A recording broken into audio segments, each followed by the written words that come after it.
IT operations executives are facing a dichotomous situation today. On one hand, their infrastructures are growing rapidly.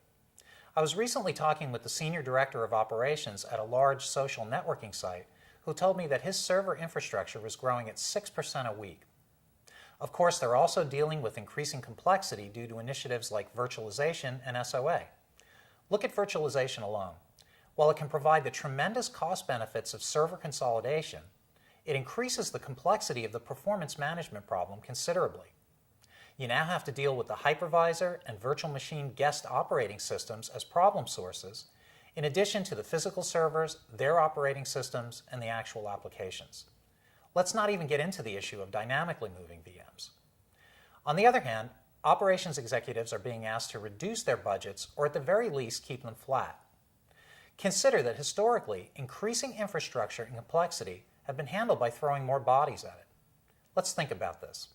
If 70% or more of the operations budget is currently spent on administration and management, and you have to reduce or keep it flat, how can you scale to meet the needs of the business? There is an obvious parallel with what happened in manufacturing 30+ years ago with the advent of total quality management practices. Increasing complexity and scale in the manufacturing process was making it impossible to keep up with the quality and just-in-time delivery demands imposed by customers. Deterministic, rules-based methods of analyzing manufacturing lines that relied on identifying and measuring every variable were no longer working. Some manufacturers started to take a different approach, using advanced probability and statistics, collecting a subset of variables, and looking at possible outcomes to take a more proactive approach to problems. The manufacturers that adopted these techniques gained a competitive advantage that persists to this day. IT operations is now in a similar situation.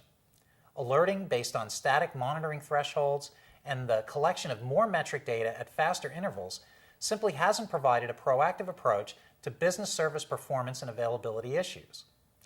It also requires massive manual effort of IT staff to process the alert storms and perform manual or rule-based correlation to solve problems.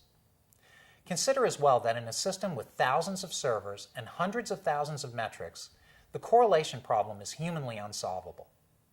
Manual efforts can no longer scale in the face of increasing infrastructure and complexity.